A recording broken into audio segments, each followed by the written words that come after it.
You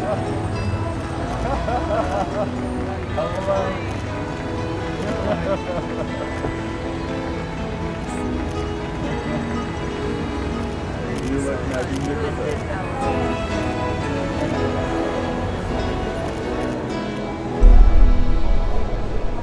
The exhibition is titled High Style, Betsy Bloomingdale and the Haute Couture, and it will celebrate the haute couture, the highest level of custom-made clothing in the world.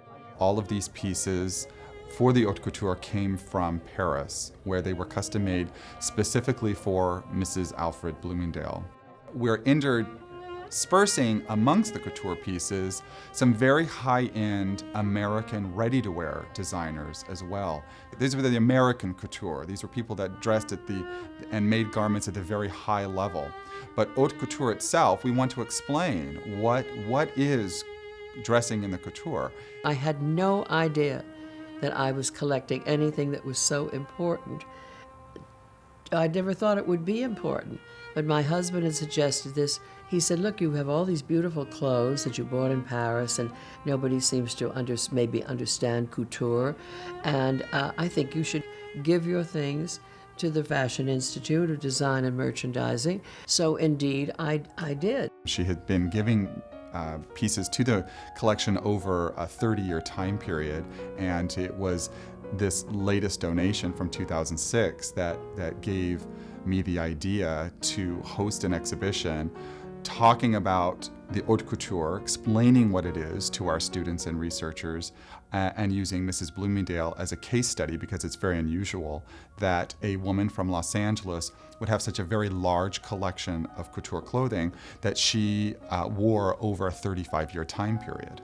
The way the couture has changed, and that it's really now driven for media versus for individual client wearing, it's a different world now. And the people who had lived in this world, it was an everyday aspect of their life, that is fading away, and the people many of them are no longer with us. So to be able to talk one-on-one with somebody is fantastic, and historically speaking, very, very important.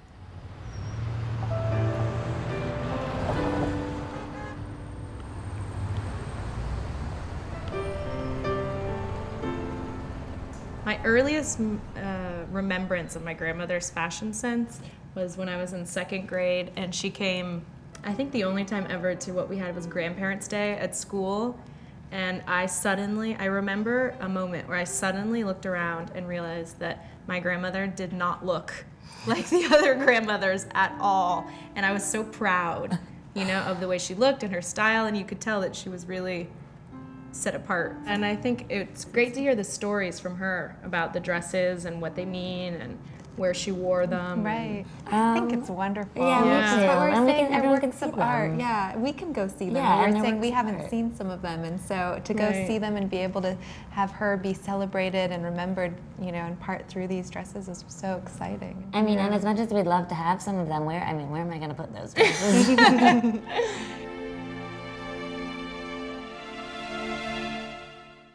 The way we dress today is really quite different from the time that we had all the couture things, And if you were interested in clothes or interested in the world of fashion, to have this wonderful school in Los Angeles, I thought was terrific.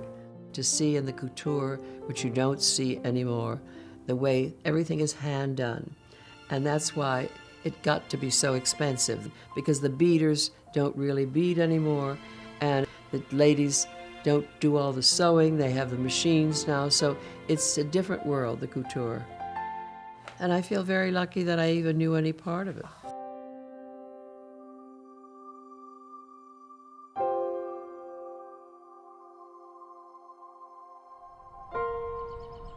Well, I was born at the Good Samaritan Hospital in Los Angeles, and in those days, no one ever seemed to be born in Los Angeles. They all migrated here. But my father was a doctor, and he was offered a job teaching at USC, and so he was delighted to leave Boston and come out to the lovely country and warm weather, and I've lived here all of my life. My mother always said that whenever they entertained, I always wanted to pass around the appetizers so I could put on my party dress and be a help. I was an only child, and so they were quite devoted to the only child, and she got her way, in a way. So I loved doing that. I loved getting dressed up, and so I think it's always been something for me from the time I was a baby. I went to Bennett School, which doesn't exist anymore, and I went there for, I think it was 2 years, and after that I got married. They married in 1946, she and Alfred Bloomingdale, and started a family. They ended up with 3 children, 2 sons and a daughter. And Mrs. Bloomingdale was involved in many charities and events and various projects. But it wasn't until the early 1960s before she actually started wearing haute couture clothing. Ginette Spanier, I love the name. She was the directrice of Balmain, and she met my husband and she said, "Your wife must be dressed by Balmain. You can't have her just wearing it. She has to have beautiful clothes in Paris," and so on and so forth. And I picked out 1 or 2 dresses and I loved them. And so from then on, I was interested in Paris couture. It was really in 1962 that her life in the couture solidified because Alfred Bloomingdale was a visionary businessman and was one of the principal founders of the Diners Club credit card, which was the first independent credit card in the world. Credit was never, ever heard of really in Europe. And my husband, he had a difficult time, but a man called Jacques Brouette was the head of Dior at the time. And he understood credit, and he realized what my husband was doing. And so my husband said, "You buy your clothes at Dior." And that's how I really started in the couture.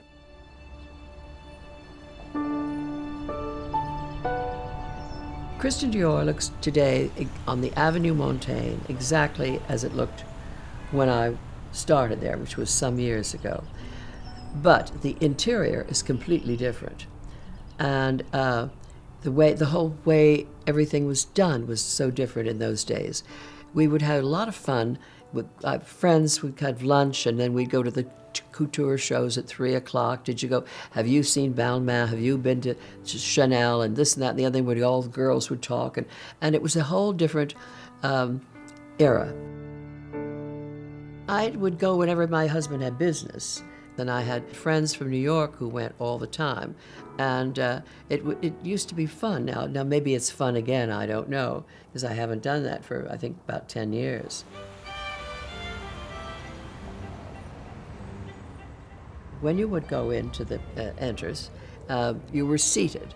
Later on, your name may be a bit on the chair as they got bigger, but when they were first in the house of Christian Dior on Avenue Montaigne, you sat in a little chair. They were told you to sit. There was no particular, might be background music, and there would be somebody saying it was number so-and-so and number such and such, and you wrote it down. It was very quiet, very low-key.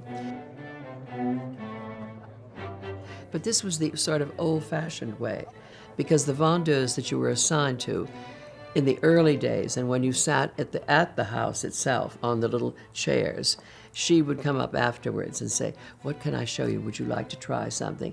"Oh, I can't, I have to go," or whatever it is if you didn't like it. And if you did, you would say, "Well, could I see number whatever it was?"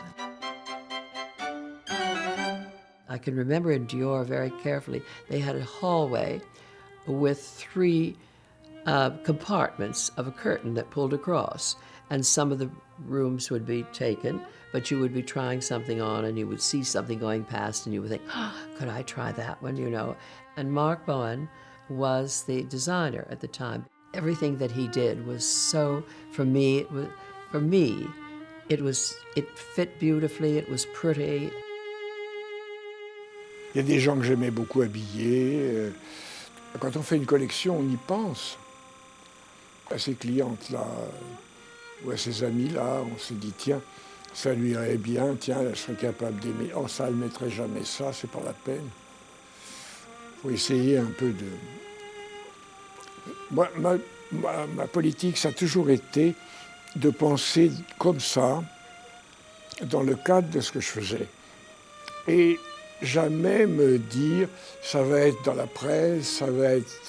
C'est ce que Piguet m'avait appris dès le début. Vous faites plaisir aux clientes et pas la couverture de Vogue. Et c'est comme ça que vous devez travailler. C'était surtout de faire des robes que les femmes aiment porter. Elles avaient assez d'être corsetées dans les jaquettes, très serrées, des jupes très raides et tout ça. Ça s'était passé, ça. On n'était plus en 47. On était en 60. To work with Mark was really very special. He was a wonderful man, and I was very fond of him. And the same thing at Givenchy, but much smaller. Hubert would come in and say, well, yes, I think that's very good, or you need it longer, or you need it shorter. Well, he was just a very special man.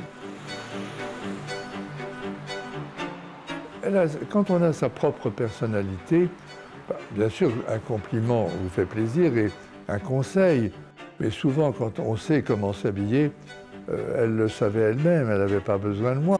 Elle choisissait, ça lui convenait, elle portait, comme j'ai dit, mes couleurs, elle les portait bien, c'était déjà une grande satisfaction pour moi. Et j'étais forcément très, très fier qu'elle porte mes couleurs et qu'elle les porte aussi bien. Mais voilà, ça a été, je dirais, une preuve d'amitié et que mes vêtements soient portés par Madame Bloomingdale, c'était une fierté, bien sûr, parce qu'elle les portait d'une façon